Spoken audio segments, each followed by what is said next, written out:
Okay guys, this is our second TMDL talk that we're going to do today, and it's specifically on water body assessment, listing and delisting. So water body assessment is you're trying to assess whether that water body is impaired, and then based on whether it's being impaired or not, you're going to list it, put it on that 303D list, or when it's fixed or when something happens, you can take it off that 303D list.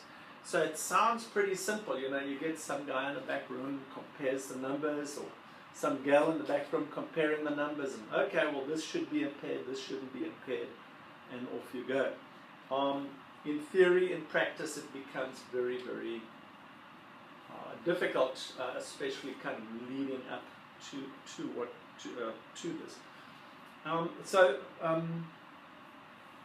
You're also having to decide which water bodies that need to be addressed. So if it's an ephemeral stream that only flows in the winter, are you still going to address that or not?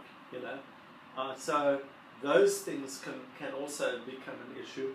You're deciding which water quality standards need to be used. What are those criteria within the standards? What are the narrative criteria? And then you want to look at sort of how you should define your exceedances. And the dilemma that the regulator sits with, you know, the lawmaker passes the law, says to the regulator, okay, you make the rules. The dilemma that the regulator sits with is this mandate to protect the waters, but with a certain budget. So you have this idea of over versus under protection.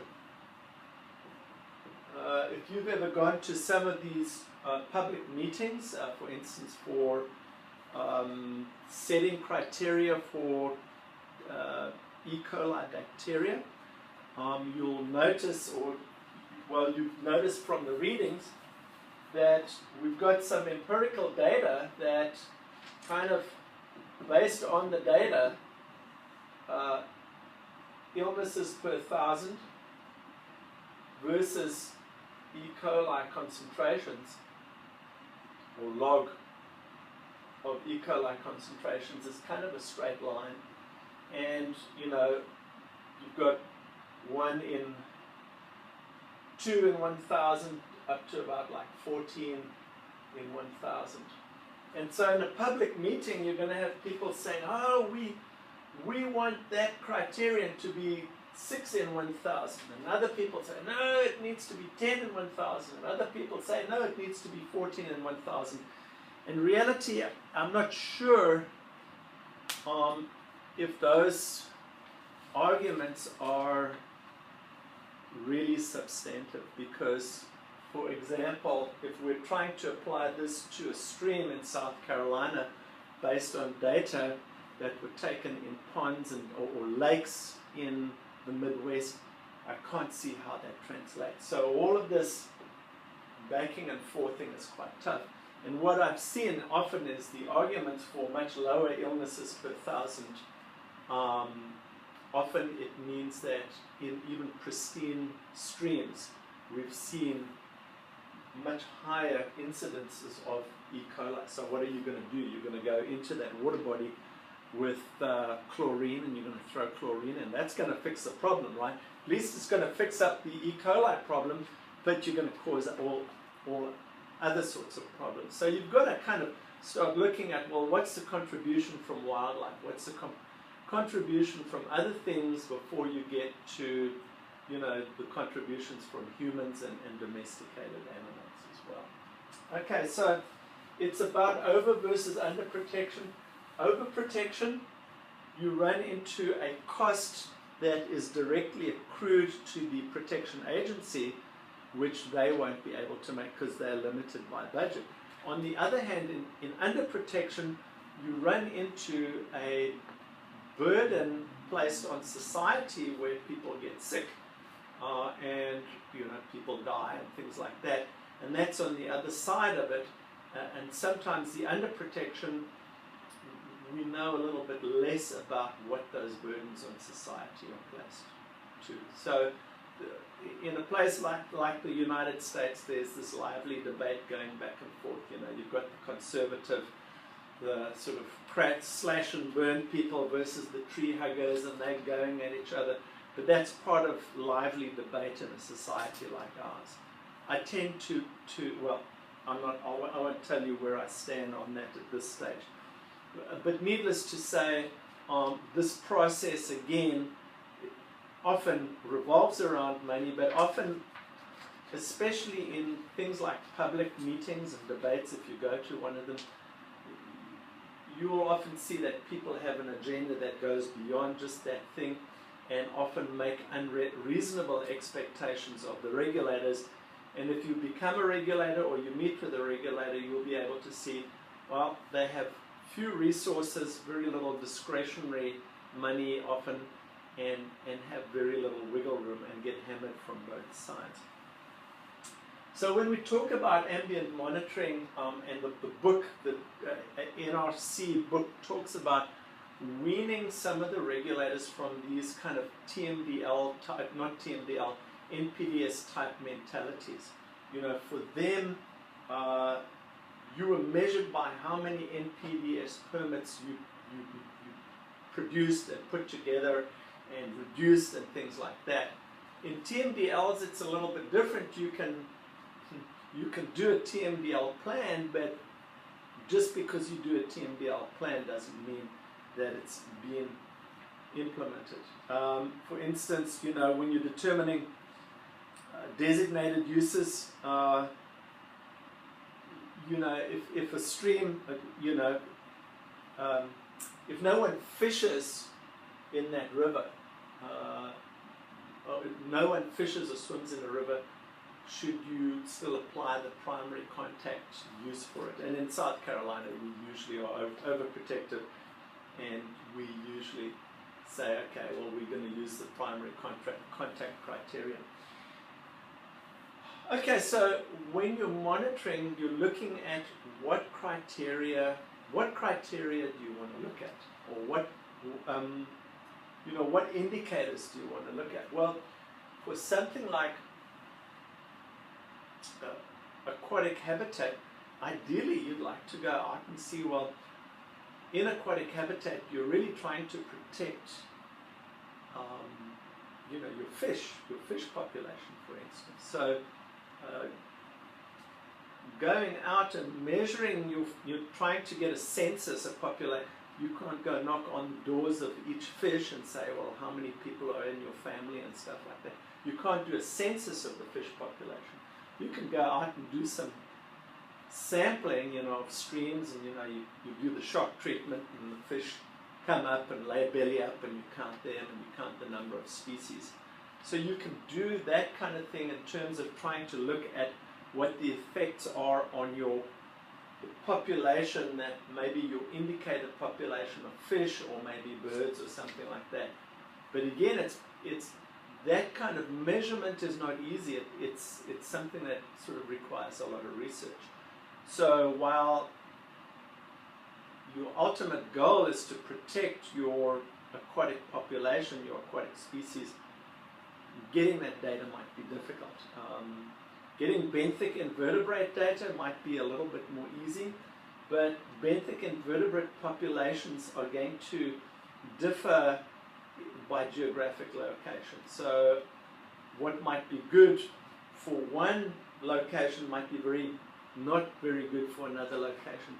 Benthic invertebrate populations vary also by season. So what you collect in March might be different to what you collect in July, and what you collect in March 2010 might be different than March 2012. So again, that lends itself, or looking at the data, the endpoints in the environment itself is kind of difficult. So what do we do? We look at other surrogates, for instance, channel morphology, flow regimes, substrate quality, riparian condition. What we'll be doing is a stream visual assessment protocol, SVAP, and we'll do that in our in one of our field exercises towards in the next week or two. stream visual assessment protocol, and there we'll look at the riparian area, we'll look at, you know, do we have alternating riffles and streams, what's the substrate look like, what do our banks look like, do they provide habitat for fish, do they provide different things for different creatures in the water. So that's kind of what you might, what you could also look at. Again, that means you've got to go out and measure it and look at it, and it's kind of subjective. What we've become much better at, and it's much cheaper and easier to do, is you go, you've seen, we've gone with the son, and you go, what's my pH, what's my DO, what's my conductivity, what's my turbidity, and when we use those things, at least they at least help us in terms of their core chemical quality indicators. Usually if your DO's down the tubes, you know something is going wrong. So you're using these, you know, your DO is bad because it's affecting your target fish and benthic macroinvertebrate population. Your DO's, if your DO's bad, you're not saying the DO's bad. The implication is that there's some other thing that's going to affect, as would turbidity be. And we talked about some of those things earlier on in class. Turbidity might affect breeding, might affect phytoplankton, might affect the macrophytes in a lake, things like that. Well, let's carry on. There's another part of this is another issue that you might have, or a regulator might have, is they want to talk about a region of validity. So you might have a catchment size of 2 square kilometers to 200 square kilometers.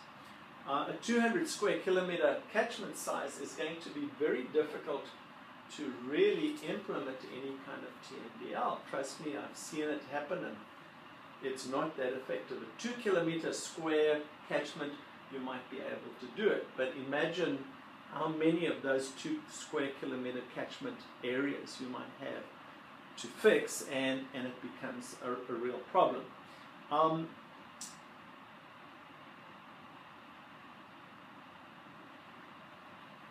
I think, and we talked about this before, in a very large catchment like 200 square kilometers, you have different stakeholders. You've got the city folk and farm folk and maybe industrial folk, and they may all say, well, you're measuring, you know, you might have a stream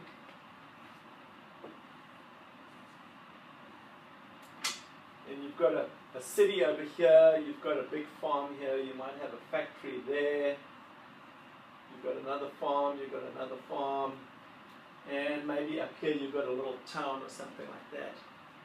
You're measuring your water quality down here,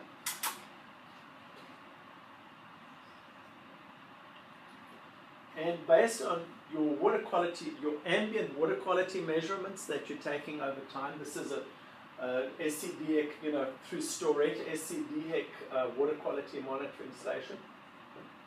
And you're saying, oh, well, you know, based on our modeling, the city produces so much, and these farms produce this much, and this factory is producing this much, and this city is producing this much.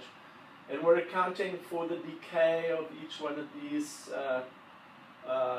pollutants as they go down the stream. And if you try and make any one of these guys spend money on reducing their inputs, you're going to be in a world of trouble. Or, you know, they're just going to laugh at you again, because measuring here, they're all going to be able to point at each other and say it's not neat. You know, you're going to have to fix that first. So that's again a real problem. You know, how is that going to be valid? Okay, just going through some of the criteria. Again, we talked about criteria just being surrogates for your designated uses. So DO is really a surrogate for the fact that you want a healthy fish population, or your turbidity might be a surrogate for a healthy population. Your criteria need to be logically derived. Again, logically is really going to be this kind of interaction between politics and public, and then science, you know, and it's going to be this kind of debate over here where the politics, well, I guess the politics is all in it over here. This debate goes round and round and round. You have different stakeholders. So why are we saying 400 CFU? Why do we say it's 400 CFUs per 100 moles? That's our criteria, you know. At the end of the day, that was somewhat arbitrarily picked. It's a round number, you know, and it's got acceptable limits. You know, probably it was as a result of a compromise. I don't really know the history of that particular criteria. So yes, the criterion should be somewhat logical. For instance, like our nutrient criterion, the criteria tend to increase from the Blue Ridge into the Piedmont, into the coastal plain. You'll see that they go up. Logically, simply because our watershed sizes are bigger, there's more stuff coming in, more evaporation, that kind of stuff. So there's some logic, there's some science, but there's a whole heck of a lot of public input, often which might not be that logical, and then the regulator has to end up making those decisions, often under a tremendous amount of pressure. So there's another idea which I sort of alluded to earlier on, was this whole idea of the TMDL. The original TMDL also wanted you to have an indicator of the magnitude and the frequency of exceedance. Magnitude, frequency, and duration. So for instance, you know, we cited DO. So for instance, in terms of, let me just go back here. Okay, your DO, your average DO shouldn't go below 5 milligrams per liter, whereas no instantaneous DO should be below 4 milligrams per liter. That's all well and good if you in fact have monitoring equipment that is able to continuously monitor your water body over a full day period. That's usually something that's stuck in there. USGS has some of them, but most DO, if you look at Storette, most DO data are instantaneous samples. Guy went with a boat or drove with his car, dipped the sand in, got the reading, wrote it down, and went on. So practically not that easy to come across. The other part of it, something like E. coli or fecal coliforms, you've got your, they talk about in the narrative criteria, you know, 5 consecutive samples within 30 days. In reality, I don't know of any agencies that would take 5 consecutive samples within 30 days. Most agencies are going to take samples every month, every 2 months, and do that for a year, and then not monitor that for 3 or 4 years, and then come back. That's basically what you find in South Carolina, this whole idea of a rotating basin model that they had before their funding was cut even further. So let me digress to the rotating basin idea. South Carolina has 5 basins, and I can't remember. That's the Savannah, I think this was ACE. So this was PD, I can't remember. And basically what they said was, we've got all these we've got about 900 to 1,000 water quality monitoring stations all over South Carolina. You can't go to each one and measure water quality for all the parameters every month. You know, you've got to kind of pick your battles. And so what they said was, we would rotate our basins. We'd go to this basin for 1 year and monitor all these sites once a month. Then we'll go to this basin next year. Then we'll go the following year, there, and then after 5 years we'll go back to this one. Now, to be sure, we've got some of the major water quality monitoring stations that we will monitor continuously. And I think once funding kind of took a bad turn, I think around about, I don't know when it was, 2008, 2009, they started monitoring instead of once every month, every other month. Another strategy they often use is to monitor in the growing season. And the growing season is the only time it really counts, for instance, for things like dissolved oxygen and things like plankton or chlorophyll A, because that's when you're going to see those blooms. That's when your DOs are going to be their lowest. Okay. So each regulatory body, in the face of really, really limited resources, is going to have to make some of those tough decisions. Again, they're going to be criticized by all sorts of stakeholders in the processes. So how do they list and delist all of these sites? Well, the DHECS and I think the other regulatory bodies have become pretty good. They've got a system going, and I think the first time we saw a 303 delist in South Carolina might have been 2002, 2003, after, you know, EPA was being sued by all these people. Well, you've got 900 water quality monitoring stations, but just think about it now.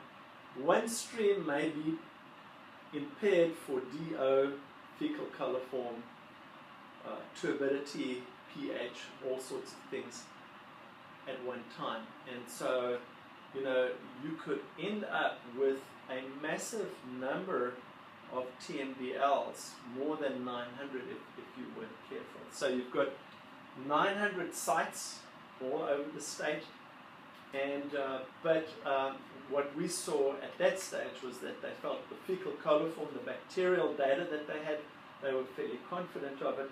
They saw in certain streams that more than 10% of the samples exceeded 400 CFUs per 100 mils, and they said, okay, this is going on the 303D list, and they listed it on that list. And one of your class exercises will be to go and look at some of those 303D lists, and then also to look at which of these actually they've taken off. So one of the kind of quirks of this situation is, I think the rules say that to delist a water body, you can delist it once a TMDL plan has been developed for it. Doesn't mean it's actually not impaired anymore. But I'll give you some exercises just to go look at the DHEC site and look at what they say.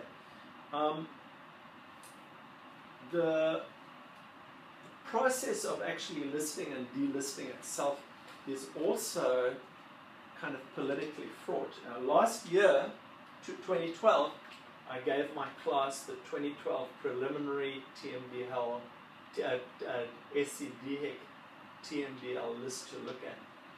And I was looking for the 2013 list. I can't find the 2013 list. The 2012 list has now been taken off. It's not been approved by the EPA. And I suspect that there are some groups, maybe related to agriculture, maybe related to forestry, maybe related to industry, that will be ready to sue DHEC, and again, this is only speculation, if they go ahead and approve that, the listings.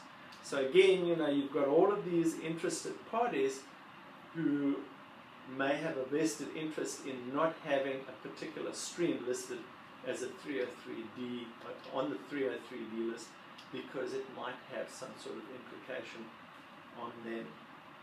Okay, so you can also go ahead and model, and we'll talk in the next section about modeling. But when you model, again, you're making certain model assumptions. So you can have a modeler that you hire for whatever, $20,000 to do a TMDL in a particular place.